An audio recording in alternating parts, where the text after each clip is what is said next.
Coach साहब जिसके अभी चंद हफ्ते पहले गुजरे हैं, पाकिस्तान ने हर किसी ने माइक हैसन का माइक उठाया हुआ था, बदल देगा पाकिस्तान की क्रिकेट माइक हैसन। आप समझ बूझ उसकी अंदाज़ा लगा लें कि मोहम्मद हारिस के बारे में कप्तान पाकिस्तान T20 फॉर्मेट सलमान अली आगा, जिनका भी फलक ने सवाल किया कैसी कारकर्दगी रहेगी, अल्लाह करे कि एशिया कप वाली ना हो, कि सलमान अली आगा ने कहा कि मोहम्मद हारिस तो सेक्रीफाइस कर रहा है नीचे खेलने पर, और ये यहाँ पे क्या कह रहा है उसके बारे में कि उसको तो बड़ी बेहतरी की ज़रूरत है। तो किस बयान को ठीक माना जाएगा? क्या उसकी कुर्बानी का बयान गलत था, या ये जो उसकी यहाँ पर ये उसकी कारकर्दगी के बारे में बात कर रहा है? नहीं, चेयरमैन साहब का ट्वीट भूल गया। नहीं चेयरमैन साहब ने ट्वीट की कि सपोर्ट करें। जी इरम, इम्पोर्टेंट बात बताऊं, वजह यह है कि जब ये लोग काम करते हैं ना वेस्टर्न कंट्रीज में जाके, न्यूजीलैंड में, ऑस्ट्रेलिया में, वहाँ पे इनको रखा जाता है एक लिमिट के अंदर, भाई ये हमारा रोड मैप है, ये हमारा फ्यूचर प्लान है, इस पे आपने चलना है, ये बंदे हैं उनको आपने एडजस्ट करना है, इस तरह लेके चलना है। यहाँ पर पाकिस्तान में आते हैं रोड मैप ही नहीं है ना, इनका रोड मैप ना, फ्यूचर प्लान ना रोड मैप को पिछले डिस्कार्डेड 10 साल वाले उठा के लाते हैं, जो यंगस्टर्स होते हैं उनको निकाल देते हैं, फिर उनको निकालते हैं, फिर दोबारा तजर्बे शुरू करते हैं। ना इनको कोई पूछने वाला है यहाँ पे पाकिस्तान में, ना इनको कोई बताने वाला, ना इनसे कोई ना रोड मैप है, ना अकाउंटेबिलिटी है। इरम, आप क्या ऐड इन करना चाह रहे हैं? मैं ये ऐड करना चाह रही थी कि हम लोगों का मसला ही यही है। मुझे फखर जमान का इसलिए है कि चलें वो अगर उन्हें खुद अपनी थोड़ी टेक्निक पे वो काम करना चाह रहे हैं या कोच की कहने पे वो करना चाह रहे हैं। ये भी ना मुतनाज़ा बयान है, इसकी ये भी गलत भी हो सकता है। ये किसी को अगर वापस लाना हो उसको पौने 36 साल की उम्र में टेक्निक पे काम करना है। हाँ, अब मेरा यही कहना है कि हमारा मसला यही है कि जब हम टेक्निक सही करने चले जाते हैं ना, तो हम जितने होते हैं हम उससे भी फारिग हो जाते हैं। अब एक प्लेयर है, अगर वो स्कोर कर रहा है उसी टेक्निक से, अगर वो पाकिस्तान के लिए स्कोर कर रहा है तो क्या वो गलत है? एट द एंड तो स्कोर देखा जाता है, एट द एंड आपने पाकिस्तान के लिए कितने मैचेस जितवाए हैं पाकिस्तान को, वो देखा जाता है। अगर वो इस टाइम पे अपनी टेक्निक को सही करने चले गए तो सॉरी टू से मुझे लगता है फिर पूरी टीम को ही जरूरत है टेक्निक सही करने की। और लेकिन ये है कि फखर जमान को मैं चाहती थी कि वो T20 में होते। हाँ, अगर आपने रेस्ट करवाना था या किसी की टेक्निक पे काम करना था तो आप साइम अयूब को रेस्ट करवा सकते थे, आप उनको रेस्ट करवा के या उनको आप मैचेस में भेजते कि वो डोमेस्टिक खेले और फखर जमान को आप टीम में रख सकते थे। लेकिन सर अब्दुल रऊफ भी बैठे हैं और इमरान भाई भी बैठे हैं, तो ये बता सकते हैं मुझे कि अगर आपकी टेक्निक इतनी सॉलिड नहीं है लेकिन आप पाकिस्तान को मैचेस जितवा रहे हैं और स्कोर कर रहे हैं, क्या ये गलत है? उसकी तो टेक्निक ही अपनी है, वो तो मुनफरिद खिलाड़ी है, उसके साथ तो टेक्निक मतलब आपने टेक्निक सही करवानी थी या किसी के लिए जगह बनवानी थी? जगह बनवानी थी जी, बिल्कुल जगह बनवानी थी। ये बिला वजह उसके आप उठा के तो देखें जो उसने आखिरी 8-10 मैचेस खेले हैं पाकिस्तान के लिए, उसने T20 फॉर्मेट में रन्स किए हैं। यही मसला है कि जब शान मसूद का जिक्र हुआ है, उनकी कारकर्दगी के हवाले से अब्दुल रऊफ साहब ने भी बात किया, क्या शान मसूद वकार यूनुस से ज़्यादा कामयाब क्रिकेटर हैं? क्या शान मसूद आकिब जावेद से ज़्यादा कामयाब क्रिकेटर हैं?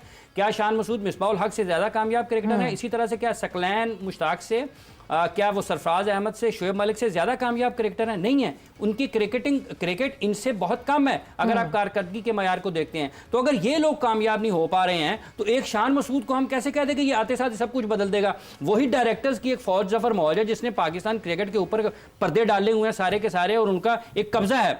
उनकी मौजूदगी में सिस्टम आपका ख़राब है। ये सारे का सारा सिस्टम जो इस वक्त पाकिस्तान क्रिकेट बोर्ड में निहायत आप निचली सतह पर उसको देख रहे हैं, जो आपकी इस वक्त फर्स्ट क्लास क्रिकेट में कमेंट्री हो रही है, वो कमेंट्री कम कॉमेडी ज़्यादा है, और वो पाकिस्तान क्रिकेट का नक्शा पूरी दुनिया को बता रही है कि कोई चेक लिस्ट किसी जगह पर है नहीं। इसलिए जिसको आप मर्जी लगा दें, अजहर क्या कम क्रिकेट खेली है उन्होंने, असद शफीक क्या कम क्रिकेट खेली है, अलीम डार क्या कम अंपायरिंग की है उन्होंने। अगर ये सब लोग मिलकर भी पाकिस्तान के क्रिकेट के बारे में बेहतर फैसले नहीं कर पा रहे हैं तो एक शान मसूद कोई सिकंदर आजम है, वो आएगा सब कुछ बदल के रख देगा, यकायक पाकिस्तान क्रिकेट का मंजरनामा बदल जाएगा। तो उस निज़ाम को ठीक करने की ज़रूरत है जिस निज़ाम के तहत आप लोगों को लगाते हैं या हटाते हैं। ये PSL के इस वक्त के जो चीफ एग्जीक्यूटिव हैं, जो पाकिस्तान क्रिकेट बोर्ड के चेयरमैन के मुशीर भी हैं, इनसे कोई पूछे कि आप इतना अरसा पाकिस्तान क्रिकेट बोर्ड में चीफ ऑपरेटिंग ऑफिसर रहे हैं, आप एक नाकाम चीफ ऑपरेटिंग ऑफिसर साबित हुए हैं, आप किस तरीके से पाकिस्तान सुपर लीग में अब उसको ठीक कर सकते हैं? और जब आपको हटाया गया, अगर वो अहल नहीं थे, उनकी जगह पर एक चीफ ऑपरेटिंग ऑफिसर आया, तो फिर उसकी जरूरत ही क्यों है पाकिस्तान क्रिकेट बोर्ड में? अच्छा, मैं यहाँ पे थोड़ा सा जरा, वो अहल नहीं थे इसलिए हटाया गया या जिनको लाना था उनको लगाना था? मतलब उनकी जगह जो साहब आए, सॉरी टू से, क्या क्रेडिबिलिटी है सुमेर साहब की जो वो सीईओ बन के पाकिस्तान क्रिकेट बोर्ड के सीईओ बन गए? इसका मतलब तो ये कि जो थे ऑलरेडी उनको हटा के वहां जगह बनानी थी ना अपना बंदा लाने। सिफारिश तगड़ी होगी ना, जिसकी तगड़ी सिफारिश आ जाती है उसको लगा देते हैं। आप फिर ये नहीं कह सकते कि उनको इसलिए हटाया गया कि अच्छा जी परफॉर्मेंस बुरी थी इस वजह से मैंने उनको तो हटा ये दिया कहा ही गया। नहीं। तो फिर मैंने परफॉर्मेंस का तो मैंने कहीं जिक्र किया, मैंने तो कहा है कि वो नाकाम चीफ ऑपरेटिंग ऑफिसर है। मैंने कहा पे उसकी कारकर्दगी को सराहा है। मैंने कहा है उस अगर वो नाकाम था तो उसको पीएसएल में क्यों लगाया है?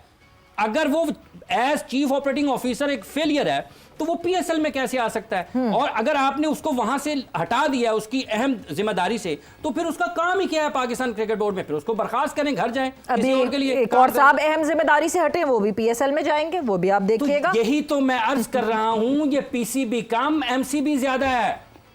लोगों को ये देखना है, ये पाकिस्तान की क्रिकेट है। ये 24 करोड़ लोगों में दुनिया की वाहिद पाकिस्तान के लिए इकलौती स्पोर्ट है जो आपको लोगों से, दुनिया से कनेक्टिविटी का बड़ा जरिया है। हमने ये, मैं इसलिए बता रहा हूं लोगों को कि मैंने स्क्वॉश को नीचे जाते हुए देखा है, मैंने हॉकी को नीचे जाते हुए देखा है, ठीक है? अब मैं क्रिकेट को नीचे जाता हुआ देख रहा हूं। अगर जुबानें बंद हैं तो कहीं से तो लोगों को जगाना चाहिए।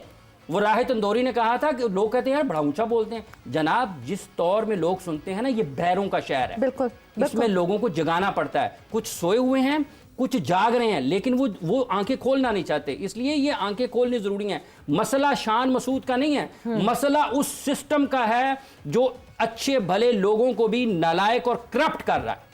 मसला उस सिस्टम का है जो अच्छे बड़े लोगों। रऊफ साहब, इंतजामी उमूर पे तो चले, हमने इनकी कमजोरियों पे भी बात कर ली, इश्यूज पे भी बात कर ली, लेकिन कल जो मैच होने जा रहा है उसमें बाबर आजम कमबैक कर रहे हैं T20 में। बैटिंग में क्या उनको बेहतरी लेकर आनी चाहिए? देखिए, बेहतरी क्या ला सकता है वो इस स्टेज में? आप बाबर आजम को क्या बता सकते हैं? डिपेंड करता है कि वो किस किस्म की फॉर्म है, क्या उसका बता मेंटल सकते हो? लेवल तो क्या है। कायदे आजम ट्रॉफी को वैल्यू नहीं करते, वो वहां नहीं खेलने तो देखिए फिर अगर कोई वैल्यू नहीं करता तो फिर ज़बरदस्ती आपको वैल्यू करवाना पड़ेगा।